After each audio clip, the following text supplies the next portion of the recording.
I didn't hear him come down the stairs, just the soft creak of the last step, then his voice. "Hey, loser, I'm taking your wife out tonight. It's non-negotiable."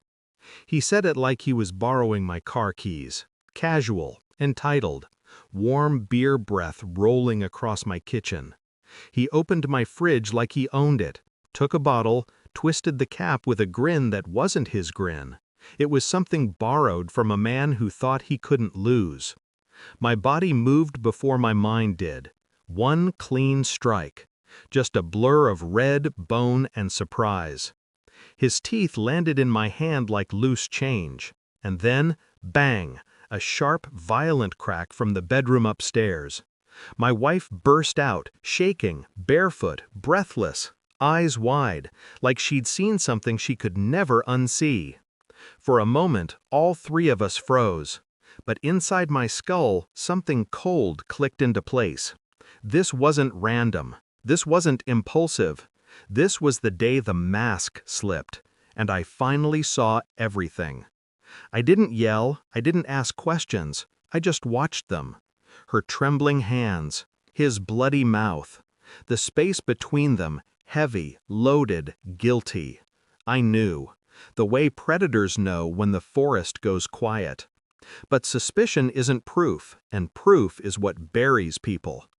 Over the next week, I moved like a ghost, silent, predictable, harmless. I made coffee, I went to work, I slept beside her while she curled away from me as if guilt had weight. She thought I was withdrawing. In reality, I was collecting. Phone records, location logs, deleted messages recovered from cloud backups they didn't know existed. Quiet steps in a familiar house reveal more than loud confrontations. Every whisper they'd exchanged, every meeting they thought was invisible, every lie they rehearsed separately but delivered in perfect unison. I stacked everything, piece by piece, until the truth was heavier than my anger. Then I dug deeper. Old photos, timestamps, transactions, patterns so clean they could be mathematical. It wasn't just infidelity, it was strategy. A long game, a slow infection of betrayal. They were planning a life without me, and using me until the day they didn't need to. I didn't break, I didn't lose sleep, I simply went still. When the final report came in, the one thing that mattered, it felt like inhaling after months underwater. DNA. Not for a child, for something else. Skin cells found on the sheets the night before the incident, but not mine. Not accidental, not innocent. Scientific confirmation of a truth rotten enough to reshape a man. I printed it. One page. Simple, quiet. I called them both to the dining table. My wife sat first, avoiding my eyes. He sat next, wincing, lips stitched, words ruined. Perfect. I slid the paper forward. No anger, no shaking hands, just calm. "What is this?" she whispered. "You tell me," I said. I already knew the answer. I wanted to hear the lie one last time. But she didn't lie. She broke. Her voice cracked open like a fault line.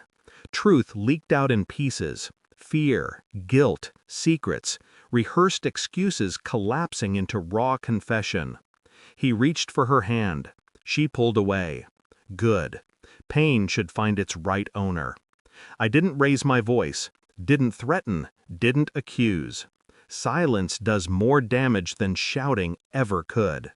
By the end, she couldn't look at me, and he couldn't look at himself. I stood slowly, not triumphant, not defeated, just done. "I knew," I said. "Everything you thought you hid, I watched you drown in." Her breath hitched. His shoulders fell. I turned toward the door. She called my name once, soft, desperate. I didn't answer. Some endings don't need conversation. At the doorway, I paused, not for them, but for myself. "You both mistook my quiet for weakness," I said, "but silence is where I sharpened the knife. I didn't mean a real knife. I meant the truth, the kind that cuts without leaving blood. And with that, I left. No rage, no grief, no looking back. Just clarity. Cold, clean, final. As the door clicked shut behind me, I felt something unfamiliar. Not relief, not victory. Control. The kind you reclaim only after losing everything that wasn't real. The kind that no one can steal again. And that silence, that beautiful, brutal silence, was the first honest thing I'd heard in months.